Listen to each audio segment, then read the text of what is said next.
And Trey says, man, each day is as long as a year now. Yeah, it seems like forever because we're waiting for this guy to fight. I mean, Khamzat, we're just waiting and waiting and waiting. You got another one weighing in on Jiri. You got it, man. You know. Yeah, Yuri's coming back, and he's coming back for the belt.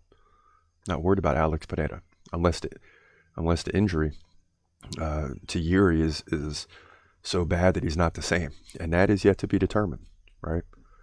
And you got to factor that into any prediction. In terms of last night, you have Simon saying, always on point, great channel, bro. And he's reacting to the Rafael Fiziev Mateusz Gamrot prediction, which went our way. Not the way we wanted to, but at the end of the day, the fight still went our way with Gamrot winning.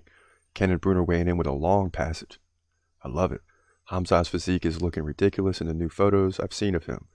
He spent the last year growing into his 185-pound body. He's probably put on 10 to 15 pounds of muscle.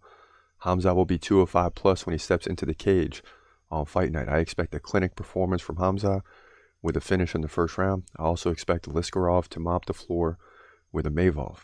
Middleweight will soon be the new lightweight. Yeah, and I agree, except the only thing I would say is that Khamzat is going to dominate the division. Underneath Khamzat, it might be like the lightweight. And I guess if you look at Makhachev and his dominance that's coming, I guess you could say it will be the new lightweight because you have a dominant champion. But everyone underneath that is vying for the number one spot. Anyone can win on any given day.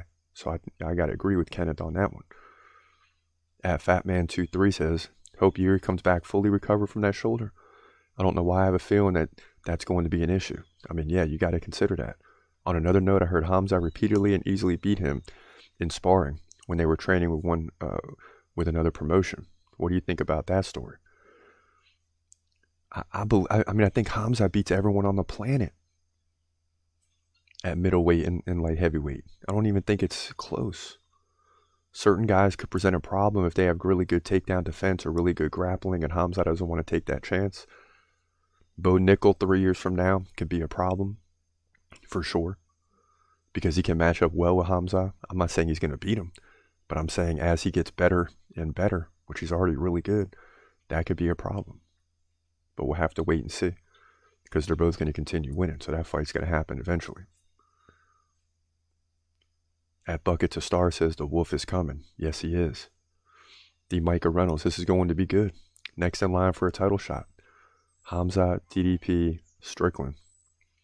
We're going to see who is the best, for sure. Kenneth Bruner, and that's the comment we already read, talking about the physique and everything at 185. So, you got a lot of comments on Khamzat. You got at 170, Dyer saying Sugar Sean, Strickland, Covington, and Trump 2024. So you got all the Americans coming for the titles.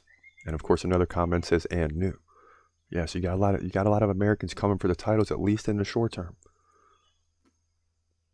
Then you got IC saying UFC is going to be WWE. And I see what you're saying. I mean, listen, they're combined now, the merger, but it's not going to become the WWE. There's going to be a lot of cross promotion going on. I even think the WWE might pick some things up from the UFC, like the stare down. Nothing wrong with that. If I was WWE, I'd even get into the press conferences and stuff. Who cares if it's choreographed? Get into the press conferences, get the fans hyped for the fights. You already have a huge fan base that's going to tune into that stuff. And there's a lot more that WWE can do and pick up from the UFC. And there's also some things that UFC could pick up from WWE. But to believe for a second that the UFC is going to become, for lack of better words, fake or choreographed, it's just not going to happen. I mean, it'll become obvious. I mean, you're putting guys in the octagon and they're fighting. And the difference is the WWE knows how it's going to turn out. The UFC does not. And that takes a different form of planning and reaction. But the UFC is good enough to always march forward because unlike WWE, where they got maybe 2 or 3 fighters in each weight class that can really win the title or people will believe could win it, the UFC has unlimited numbers. So it doesn't really matter who wins. It matters how you promote the next fight. And the UFC is masterful at that. So there'll be some combining of things and ideas, but the UFC is still the UFC. He's gon' fight, wait, he's gon' fight, wait. Hold your breath till the end of the night. Last fighter call, UFC at its height. Yeah. Bringing that thunder with all his might. Saying, step up, wanna fight? Hold up, think twice. Gladiator, assassin, reckless, no abandon. Walk through that cage, he'll leave your ass stranded. Wake up, hey, where you at? Hey, got hit in the head with a baseball bat.